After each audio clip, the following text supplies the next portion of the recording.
और आप देख रहे हैं द नेटिजन न्यूज। आइए नजर डालते हैं अब तक की खास खबरों पर। श्री राम जन्मभूमि पूजित अक्षत वितरण आयोजन समिति ने 22 जनवरी 2024 को अयोध्या जी में 500 वर्षों के बाद प्रभु श्री राम की प्राण प्रतिष्ठा के अवसर पर अलीगढ़ में जो कार्यक्रम श्रृंखलाबद्ध किए हैं उनके विषय में एक प्रेस वार्ता का आयोजन रामघाट रोड स्थित होटल आभा में किया गया। विषय लेते हुए विहिप जिला मंत्री मुकेश राजपूत ने बताया कि आगामी 26 दिसंबर को प्रदर्शनी मैदान स्थित कृष्णांजलि के परिसर में दोपहर 2 बजे सभी कार्यकर्ताओं का समन्वय सम्मेलन आयोजित किया जा रहा है, जिसमें पूरे हरिगढ़ महानगर के कार्यकर्ता शामिल होंगे, जिसमें अलीगढ़ महानगर के 16 भागों से कार्यकर्ता श्री राम रथ सजाकर यहां कृष्णांजलि लाएंगे। यहां उन्हें अक्षत कलश और श्री राम मंदिर चित्र तथा पत्रक दिए जाएंगे। तत्पश्चात वे धूमधाम से रथ अपने क्षेत्रों में गाजे बाजे के साथ ले जाएंगे और उनके द्वारा जन जागरण हेतु प्रभात फेरी भी निकाली जाएगी। उन्होंने बताया कि आगामी 28 दिसंबर को माताओं बहनों की विशाल कलश यात्रा होने वाली है, जो दोपहर 2 बजे हीरालाल 12 सेनी से प्रारंभ होकर पुस्तक बाजार, हलवाई खाना, बड़ा बाजार, रेलवे रोड, मीरूमल प्याऊ माऊ भांजा होती हुई गांधी पार्क पर समाप्त होगी। आगे उन्होंने कहा कि एक विशाल बाइक रैली का भी 30 दिसंबर को आयोजन होगा, जिसमें आगे श्री राम रथ चलेगा, पीछे युवाओं का विशाल बाइक समूह चलेगा। यह बाइक यात्रा सासनी गेट स्थित माहेश्वरी कॉलेज से प्रातः 11 बजे प्रारंभ होकर हाथरस अड्डे, दुबे के पड़ाव, मीनाक्षी पुल, गांधी आई अस्पताल के सामने, सेंटर पॉइंट चौराहा, स्टेट बैंक कचहरी, जेल रोड फ्लाईओवर होते हुए प्रदर्शनी मैदान पर संपन्न होगी। राष्ट्रीय स्वयंसेवक संघ के महानगर कार्यवाह रतन जी ने आग्रह किया कि 22 जनवरी के दिन सभी परिवार सहित अपने निकट मंदिर में एकत्रित होकर कार्यक्रम लाइव भजन आरती करते हुए देखें। घर को दीपावली जैसा स्वच्छ करके खीर पूरी हलवे बनाएं और श्री रामलला के 500 वर्षों पश्चात पुनः आगमन का उत्सव मनाएं। अलीगढ़ से लक्ष्मण सिंह राघव की रिपोर्ट। लगभग 500 वर्षों के संघर्ष के पश्चात ऐसा दिन आया है कि हम सब अपने सामने श्री राम मंदिर का निर्माण देख पा रहे हैं और आगामी 22 जनवरी को श्री राम लला का विराजमान प्राण प्रतिष्ठा उस मंदिर के अंदर हो रही है। उसी के निमित्त हरिगढ़ महानगर के अंदर एक कार्यक्रम की श्रृंखला रखी गई है, उसकी जानकारी आप देने को आपको बुलाया गया। तो किस तरह के अनुष्ठान 22 तारीख तक लगातार? अभी विगत दिनों से हमने 20 तारीख से कार्यक्रमों का आयोजन किया है। कुछ कार्यक्रम हो चुके हैं, दीवार लेखन, अभी थोड़ी देर पहले ही सोशल मीडिया इन्फ्लुएंसर की बैठक थी। आगामी 26 तारीख को पूरे हरिगढ़ महानगर को हमने 16 भागों में बांट रखा है। प्रत्येक भाग से कार्यकर्ता और समाज राम रथ बनाकर लाएंगे और जो हमारा प्रदर्शनी मैदान है उसमें कृष्णांजलि नाट्यशाला है, उसके अंदर वहाँ सबको बुलाया गया है।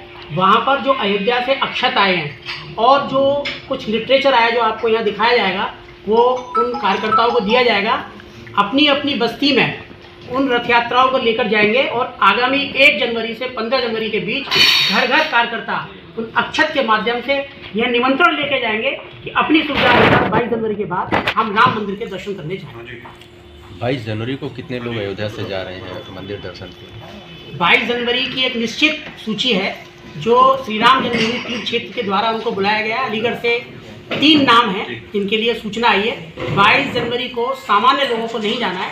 22 जनवरी के बाद अपनी सुविधा अनुसार और संगठन के अनुसार 26 तारीख को ब्रज प्रांत के लिए आरक्षित किया गया है। तो ब्रज प्रांत में हरिगढ़ महानगर भी आता है, पूरा जिला भी आता है। यहाँ से एक निश्चित सूची 80 से 100 लोगों की जाएंगे। वो लोग 25 तारीख को यहाँ से निकलेंगे। 22 तारीख को नहीं, 22 तारीख में कोई नहीं जाएगा, सामान्य कार्यकर्ता। ये बताया 2 लोगों को यहाँ से निमंत्रण मिला हाँ, है। 3 लोगों को निमंत्रण मिला है, वो अपनी व्यवस्था में। कौन लोग हैं ये?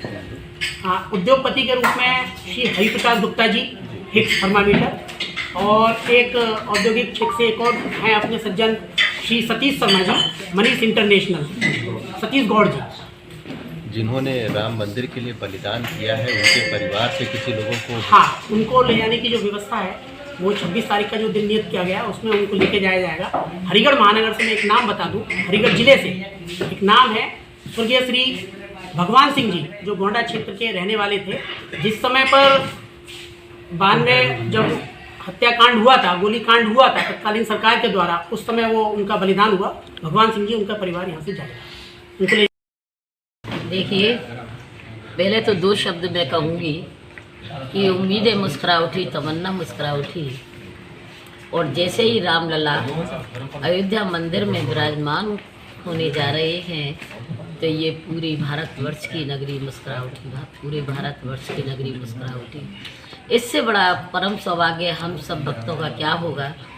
हमारे हिंदुस्तान वासियों का जो सौभाग्य है हमारे भारतवर्ष का जो गौरव है, वास्तव में इससे बड़ा दिन हमारे जीवन में, हमारे भारतवासियों के जीवन में कभी नहीं आ सकता। जो ये दिन हम लोगों के लिए कहते हैं, ए मेरे भारत के लोगों, जरा याद करो कुर्बानी जो शहीद हुए थे राम मंदिर पर, जरा याद करो उनकी कुर्बानी। आंखें भर जाती हैं, आंखों में आंसू छलक जाते हैं जिस समय कार सेवकों पर जिस तरीके से गोलियां बरसाई गईं और जिस तरीके से उनके साथ निर्दयता पूर्वक जो उनके साथ हुआ, कितनी जाने गई, कितनी कुर्बानियां हुई, वो वास्तव में वो दृश्य हम कभी नहीं भुला सकते हैं।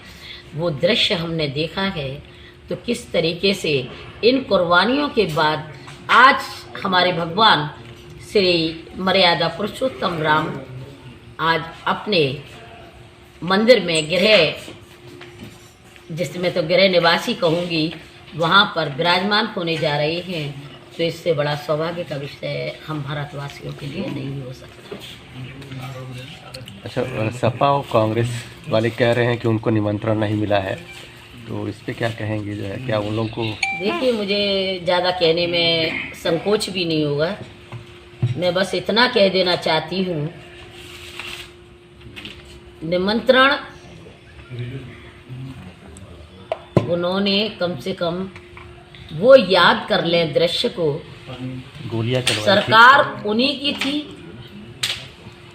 राज्य उन्हीं का था। जिस तरीके से हमारे राम भक्तों पर जो गोलियां बरसाई गईं और दौड़ा दौड़ा करके उनको मारा गया, जिस तरीके से उनके पैरों में पत्थर बांध बांध करके सरयू नदी में डाला गया था, वो निमंत्रण की कल्पना करते हैं। मुझे तो हंसी आती है इस बात पर कि हमें निमंत्रण नहीं दिया। जिनकी जानें उन्होंने ली, कितनी कुर्बानियाँ